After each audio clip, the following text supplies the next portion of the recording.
Thakurgaon Shibganj college মাঠে BNP আয়োজিত জনসভায় আসতে শুরু করেছেন নেতাকর্মীরা। এই মুহূর্তে সেখানে আছেন সহকর্মী আহমেদ সালেহীন। সরাসরি যাচ্ছি তার কাছে। সালেহীন, ঠাকুরগাঁও জেলার শিবগঞ্জের ডিগ্রি কলেজ মাঠে এখানে আজকে বিএনপি সমাবেশ শুরু যাচ্ছে। যেই নিজ এলাকার আসনের আসলে মির্জা ফখরুল আলমগীর বিএনপি মহাসচিব, তিনি এই অনুষ্ঠানের প্রধান অতিথি হিসেবে উপস্থিত থাকবেন এবং তিনি এখানে বক্তব্য রাখবেন। আপনারা জানেন যে ইতিমধ্যে মাঠে প্রবেশ করেছেন অসংখ্য নেতাকর্মী। আমরা দেখানোর চেষ্টা করব একদল মানুষ মাঠে ঢুকছেন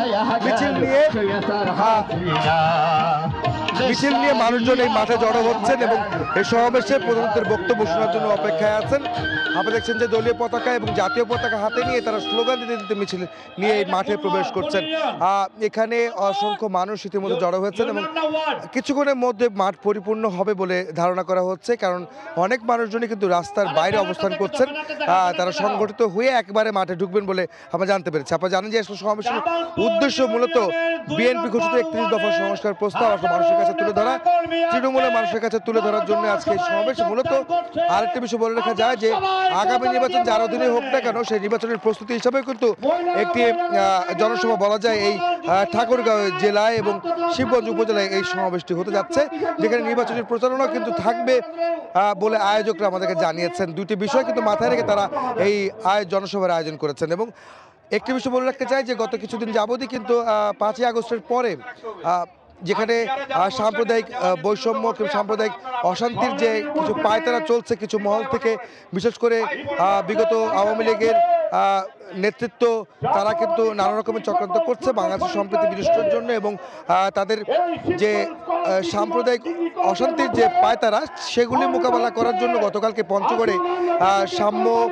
সম্প্রীতি এবং মানবিক বাংলাদেশ বিনিময়ের একটি সমাবেশ অনুষ্ঠিত হয়েছিল।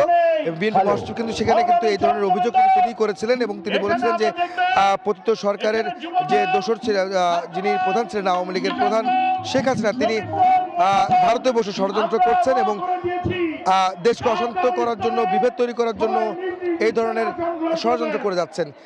সেই দিক থেকে সবাইকে সতর্ক হওয়ার পরামর্শ তিনি দিয়েছিলেন। আজকেও সেই ধরনের বার্তা হয়তো এখান থেকে তিনি দিবেন। একই সঙ্গে যে বাংলাদেশ বিনির্মাণের ক্ষেত্রে যে ধরনের সংস্কার প্রস্তাব রয়েছে, সেই সংস্কার প্রস্তাবে আসলে কোন বিষয়গুলিকে গুরুত্ব দেওয়া হচ্ছে এবং বাংলাদেশ বিনির্মাণের ক্ষেত্রে নতুন করে আসলে নতুন বাংলাদেশ যখন পাওয়া গেছে, সেই ক্ষেত্রে আমরা কীভাবে বাংলাদেশে গড়ে তুলব, সেই বিষয়ে কিছু দিক নির্দেশনা এই সমাবেশ থেকে বিএনপি মহাসচিব মির্জা ফখরুল আলমগীর এবং অন্যান্য বক্তারাও তিনি সেইগুলি দিবেন। একটি বিষয়ে উল্লেখযোগ্য, সেটি হচ্ছে যে নির্বাচনের কথা কিন্তু বারবার রাজনৈতিক দলগুলি বলছে, বিশেষ করে বিএনপি কিন্তু বারবার অন্তর্বর্তীকালীন সরকারের কাছে দাবি জানাচ্ছেন যে একটি সুস্পষ্ট নির্বাচনী রোডম্যাপ ঘোষণা করার জন্য এবং সেই নির্বাচনী যে রোডম্যাপ ঘোষণা করার পরে কিন্তু আসলে নির্বাচনের প্রস্তুতি শুরু হবে বিভিন্ন রাজনৈতিক দলের। তবে এর আগে থেকে কিন্তু যে যার মতো করে সব দলগুলি তাদের জায়গা থেকে সাংগঠনিকভাবে এবং মানুষের কাছে পৌঁছাচ্ছেন নির্বাচনে তাদের ইমেজ ধরে রাখার জন্য এবং সামনে নির্বাচন আসলে তারা কীভাবে অংশগ্রহণ করবেন এবং মানুষের ভোটাধিকার কীভাবে প্রতিষ্ঠা করা যায়, সেই বিষয়গুলো কিন্তু তারা মানুষের কাছে পৌঁছে দেওয়ার জন্য কিন্তু বিভিন্ন রকম জনসভা কিংবা সভা, আলোচনা সভা সেগুলি করছেন। তারই কিন্তু প্রেক্ষাপটে আজকের একটি জনসভা অনুষ্ঠিত যাচ্ছে ঠাকুরগাঁও শিবগঞ্জ উপজেলার যে শিবগঞ্জ ডিগ্রি কলেজের মাঠে এবং কিছুক্ষণের মধ্যে মানুষ কিন্তু ভরে যাবে এই মাঠে, সেটি কিন্তু আমরা ধারণা করতে পারি। তো এই ছিল আমার কাছে ঠাকুরগাঁও শিবগঞ্জ ডিগ্রি কলেজ মাঠ থেকে বিএনপির জনসভার সবশেষ খবর।